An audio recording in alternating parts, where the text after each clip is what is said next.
Hi everyone, welcome to నైన్కాస్ kitchen. Today recipe Konaseema style mutton pulao. ఈ mutton pulao rice పొడి పొల్లాడుతూ చాలా టేస్టీగా ఉంటుంది. అంతేకాకుండా ఈజీగా కూడా ప్రిపేర్ చేయవచ్చు. కొత్త వారు కూడా ఒక హాఫ్ అన్ అవర్లో ఈ మటన్ పులావ్ ప్రిపేర్ చేయవచ్చు టేస్టీగా కూడా. ఇప్పుడు మనం మటన్ పులావ్ ప్రాసెస్ చూద్దాం. 500 గ్రామ్స్ మటన్ని నీట్గా వాష్ చేసి తీసుకోవాలి. ఇందులోకి ఉప్పు పసుపు వేసి ఇంకొక 2 టైమ్స్ వాష్ చేసి ఒక బౌల్లోకి తీసుకున్నాను. ఇప్పుడు 1 టేబుల్ స్పూన్ అల్లం వెల్లుల్లి paste, 1/2 tablespoon salt, 1/2 tablespoon పసుపు, 1/2 టేబుల్ స్పూన్ ధనియాల పొడి, 1/2 టేబుల్ స్పూన్ వేయించిన జీలకర్ర పొడి, 2 టేబుల్ స్పూన్ కారం, 1 table spoon Kashmiri red chilli powder, 1/2 table spoon garam masala, 1 cup పెరుగు వేసి ఉప్పు కారం మసాలాలన్నీ పట్టేటట్టు బాగా కలుపుకోవాలి. ఇందులోకి నేను కాశ్మీరీ రెడ్ చిల్లీ పౌడర్ వేయడం వల్ల మటన్ పులావ్ మంచి కలర్ వస్తుంది. నేను ఒక 2 అవర్స్ ఫ్రిడ్జ్లో పెట్టుకుంటున్నాను. మీకు టైం కనుక లేకపోతే ఒక హాఫ్ అన్ అవర్ కూడా ఫ్రిడ్జ్లో పెట్టుకోవచ్చు. 1 అవర్ తర్వాత 500 గ్రామ్స్ రైస్ తీసుకుని 2 టైమ్స్ వాష్ చేసుకుని రైస్ ములిగేంత వరకు వాటర్ పోసుకుని నానబెట్టుకోవాలి.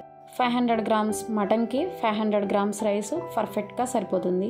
ఎప్పుడు రైస్ మటను ఈక్వల్ క్వాంటిటీలోనే తీసుకుంటేనే మటన్ పులావ్ అనేది టేస్టీగా రెడీ అవుతుంది.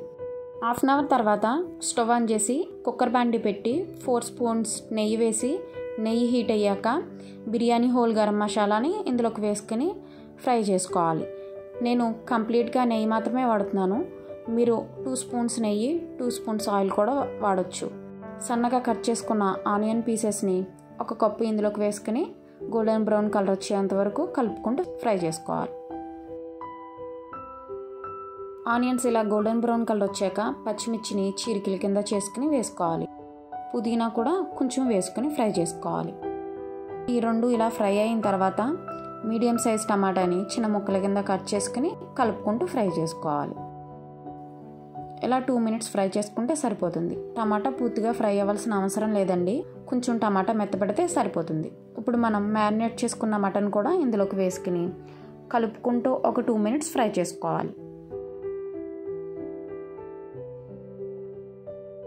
ఇలా 2 మినిట్స్ ఫ్రై చేసుకున్న తర్వాత మూత పెట్టి మీడియం ఫ్లేమ్లో ఒక 5 మినిట్స్ కుక్ చేసుకుంటే సరిపోతుంది.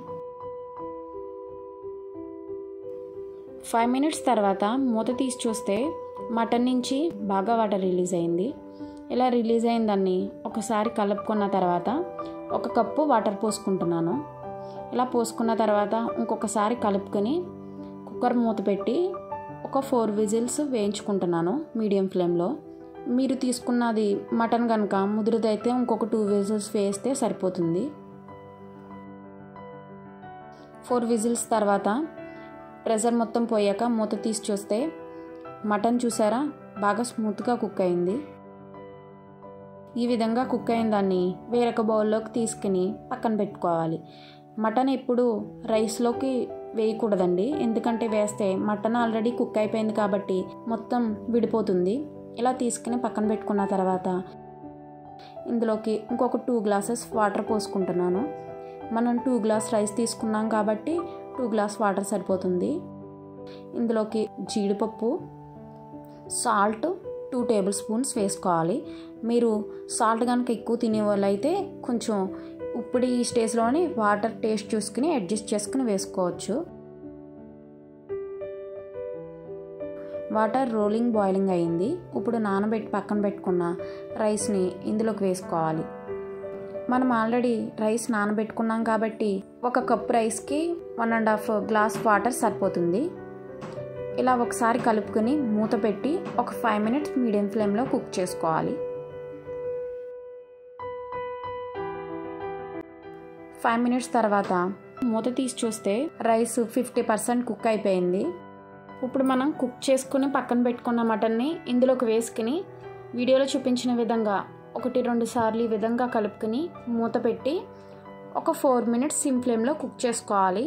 ఎక్కువ కలపకూడదండి, మీరు ఎక్కువ కనుక కలిపితే రైస్ అనేది విడిపోతుంది. ఇలా మూత పెట్టి ఒక 4 మినిట్స్ కుక్ చేసుకున్న తర్వాత స్టవ్ ఆఫ్ చేసేసి ఒక 10 మినిట్స్ దాకా ఆవిరి అనేది బయటికి రాకుండా ఉంచేయాలి. మీరు గనక మూత ముందే ఓపెన్ చేస్తే రైస్ సరిగ్గా కుక్ అవ్వదు. 10 మినిట్స్ తర్వాత మూత ఓపెన్ చేసి చూస్తే రైస్ పర్ఫెక్ట్గా కుక్ అయింది. అంతేనండి, ఈజీగా కోనసీమ మటన్ పులావ్ ఇంట్లోనే ఒక హాఫ్ అన్ అవర్లో రెడీ చేసుకోవచ్చు. దీన్ని సర్వింగ్ బౌల్లోకి తీసుకుని సర్వ్ చేసుకోవడమే. ఈ వీడియో కనుక మీకు నచ్చినట్లయితే లైక్ చేయండి, షేర్ చేయండి, సబ్స్క్రైబ్ చేయండి.